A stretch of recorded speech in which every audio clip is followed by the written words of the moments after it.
Hi guys, मैं उत्तरप्रदेश राजपूत और आज मैं रिव्यू करने वाला हूँ इस साल की सबसे बड़ी मूवी मतलब कल की 2898 एडी का। अगर हम बात करते हैं इस मूवी की कहानी की तो ये मूवी सेट है महाभारत के एग्जैक्ट 6000 साल बाद।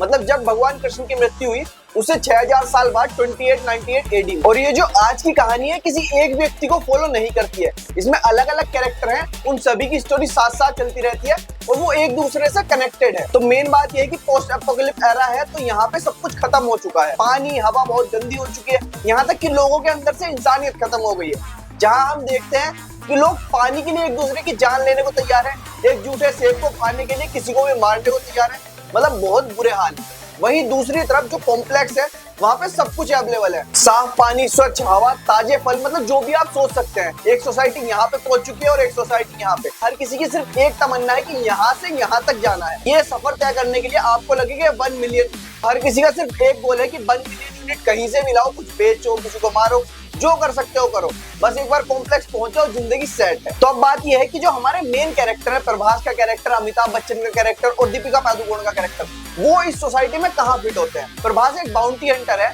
क्योंकि उसे कॉम्प्लेक्स जाना है, 1 मिलियन यूनिट इकट्ठा करने के लिए वो किसी भी हद तक जाने को तैयार है और उसके अंदर जो डेस्परेशन है ना कॉम्प्लेक्स जाने की, वो बहुत बुरी तरह दिख के आती है। वहीं दूसरी तरफ अमिताभ बच्चन का कैरेक्टर जो कि अश्वत्थामा प्ले कर रहे हैं, उसे इस दुनिया से कोई मतलब नहीं है। मतलब उन्हें कोई मतलब नहीं है कॉम्प्लेक्स जाना है, यहाँ की हवा खराब हो गई है या कुछ भी, कि जिस दिन भगवान को इस दुनिया में जन्म लेना होगा मुझे किसी ना किसी तरीके से पता चल जाएगा और मुझे सिर्फ उनको प्रोटेक्ट करना है जब तक कि वो जन्म लेके बड़े नहीं हो जाते। तो वो बहुत ज्यादा क्लियर है।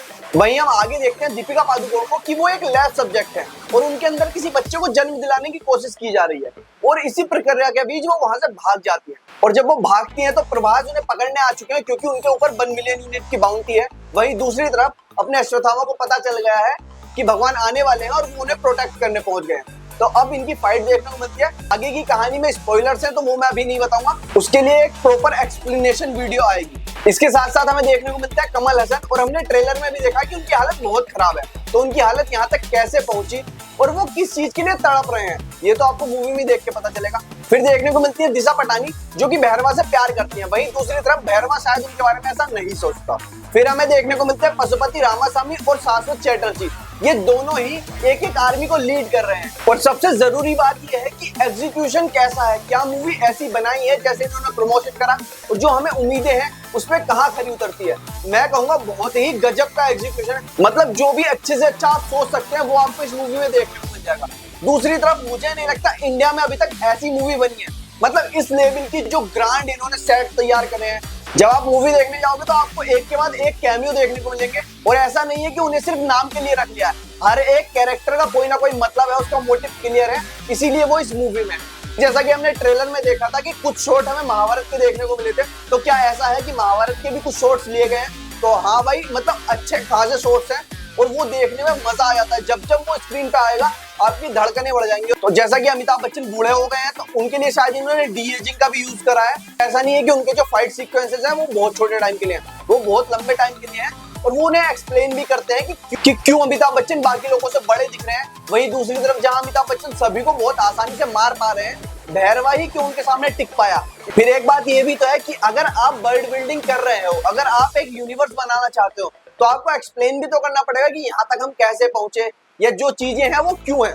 तो उसे एक्सप्लेन करने के लिए थोड़ा समय तो लेते हैं लेकिन बहुत अच्छे से एस्टेब्लिश भी कर लेते हैं और एक्सप्लेन जो करते हैं लगता है कि हाँ ऐसा हुआ होगा, तो वो देखने में बहुत बढ़िया लगता है। ऐसा नहीं है कि ये मूवी किसी एक के कंधों पे चल रही है, इसमें बहुत सारे कैरेक्टर हैं और हर एक कैरेक्टर इंपॉर्टेंट है। ये तो हमें पता है कि इस मूवी को बनाने के लिए VFX यूज हुए हैं, लेकिन अब मुझे ये बताओ ना कि वो अच्छे हैं या नहीं है। तो भाई मैं कहूंगा VFX जितने अच्छे हो सकते थे, मतलब किसी भी इंडियन मूवी के हिसाब से तो बहुत अच्छे हैं। मैंने अभी तक इंडियन मूवी में इतने अच्छे VFX नहीं देखे और जो इनका कॉन्सेप्ट था, जो इनके VFX थे, वो एक दूसरे को कॉम्प्लीमेंट करते हैं। क्योंकि आप समझो कि किसी ने बहुत बड़ा विजन देखा है और उसे कॉम्प्लीमेंट करने के लिए वो VFX का यूज करते हैं। ऐसा लगता है कि इन्होंने एक एक पैसा सोच समझ के खर्च किया है, ये नहीं कि बस पैसा बहा दो पानी की तरह, प्रोडक्ट कैसा भी निकले। इनके दिमाग में पूरा विजन था और उसी को हम स्क्रीन पे देखते हैं। और अब बात करते हैं कि क्या ये मूवी मुझे थिएटर में जाके देखनी चाहिए, ये मूवी मेरा टाइम डिजर्व करती है, मेरा पैसा डिजर्व करती है या नहीं।